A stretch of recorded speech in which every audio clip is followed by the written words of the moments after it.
I don't want to make this video into a full-scale illustrated biography of Fay Godwin. Apart from anything else, I'm probably too lazy for that. But I did want to share some of her remarkable photographs with you, together with some biographical context. It's possible you may not have heard of Fay Godwin. She is very well known and loved within the British photographic community, but I suspect not too well known in the rest of the world, for the simple reason that she, unlike some of her male counterparts, was not interested in world domination or in securing a global career. Men seem to want to conquer the world, but Godwin's ambitions were more local and much more humane, and all the better for it. After I have whetted your appetite with this video, I hope you'll want to do your own research on her, and I'll leave some links and references in the notes below. If she is not as well known as perhaps she should be in the rest of the world, maybe it's because I see her certainly as a quintessentially British artist, her work rooted in the British landscape, its history and psyche, which is rather ironic because in fact she was born in Germany to an American mother and spent most of her childhood abroad.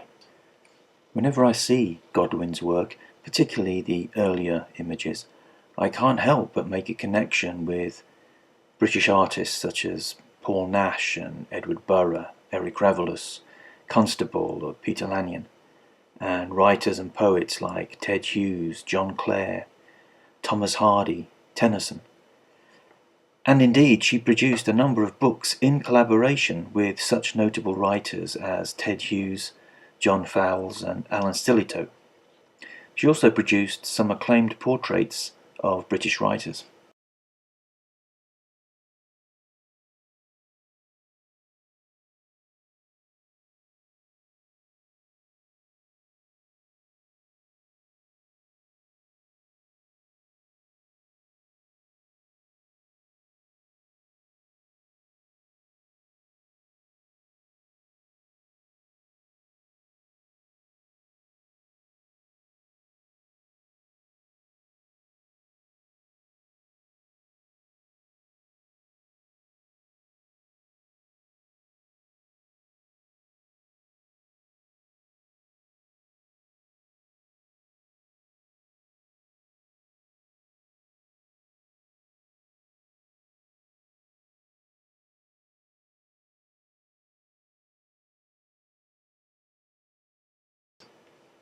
But it is her landscape work for which she is best known.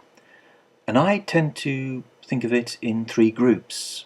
The first is her earlier landscapes, which are more in line with the traditional view of landscape photography, that is, of beautiful views and nature in all its glory. The second is the more politically engaged landscape series of images. And thirdly, the more intimate, everyday scenes of people in the sociological context of their environment. But all of them are characterized by Godwin's superb eye for composition and her full engagement, emotionally and intellectually, with the subject before her. If there is a secret to producing a serious body of good work, it's this: wholehearted engagement with your subject, whatever it is. A passion, an obsession is probably a better word, an obsession.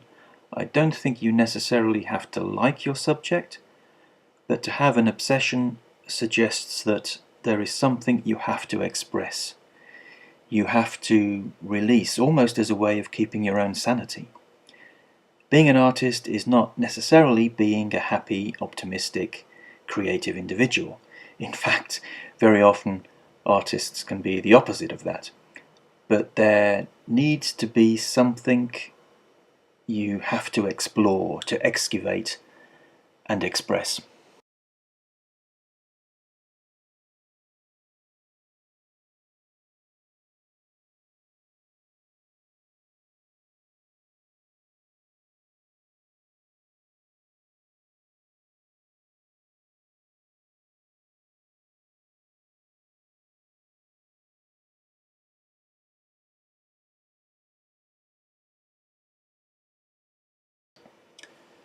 I wonder how many photographers, never mind ordinary hikers, how many photographers would have seen this shot.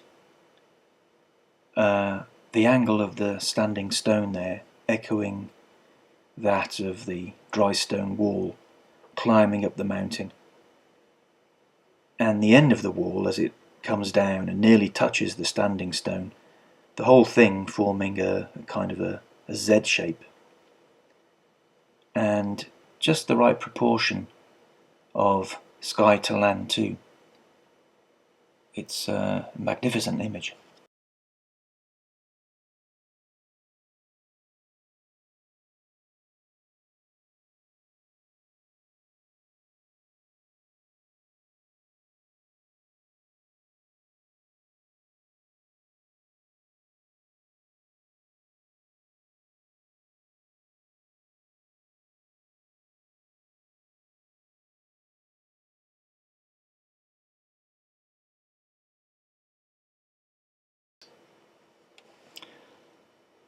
Put most photographers on a beach at sunset, and their eyes will be firmly fixed to the horizon, and their 10-stop filters will be firmly fixed to their lenses.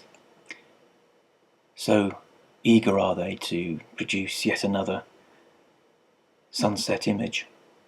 But here Fay Godwin does something far more interesting, and of course far more difficult, because it takes imagination. This is another scene I think most of us would walk straight past. But Godwin is able to see the drama in this shot, the sense of scale, these two huge rocks sandwiching these tiny, delicate little flowers and weeds growing between them. The sense of drama and danger there is quite remarkable. I regard this photograph as a family portrait shot, and I hope you can see why.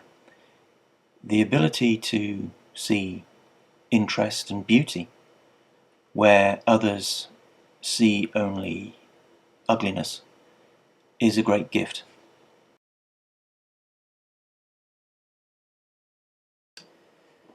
In 1987, Fay Godwin was asked to become president of the Ramblers Association of Great Britain. And being a great walker and lover of the land and its history, she accepted. And this marked a notable turn in her work. Throughout the 1980s, Britain was governed by a neoliberal, corporatist, money-orientated right-wing government led by Margaret Thatcher. Traditional industry was left to flounder and die. Whole communities were left without employment or direction. And it was basically a deeply divided, unsettled and volatile society. In fact, Margaret Thatcher famously said there was no such thing as society, which I guess tells you all you need to know about her. Godwin's landscape of this time reveals this destruction of society, this denigration of community and the erasure of hope. On her walks and rambles, she couldn't help but notice the effect of rabid capitalism that devoured everything in its path. Ancient walkways and pedestrian right-of-ways that had been there for centuries were closed, privatised, or simply disappeared altogether. Notice the sheep popping its head up above the wall on the right-hand side there.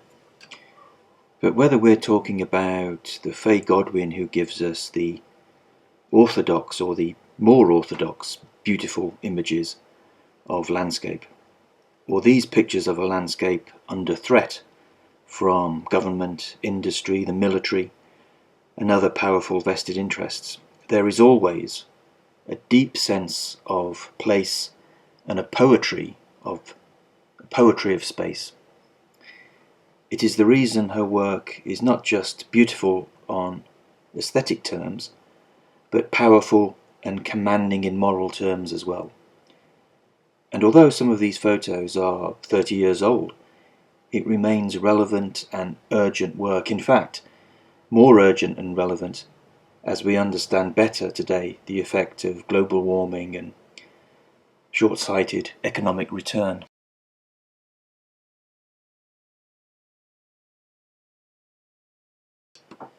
At the risk of gender stereotyping, I will say that there is an aspect of Godwin's work that is poignantly feminine.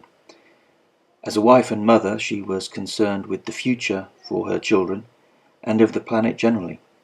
There is a deep nurturing quality to Godwin's later work, on a human level, on an everyday level. A lot of male photographers go for the monumental and the timeless, and whereas Godwin could certainly do that and do it brilliantly, she became more interested in the local, in the specific. How do we live? What are we doing to our environment? How do we want to be governed? What kind of world do we wish our children and grandchildren to grow up in?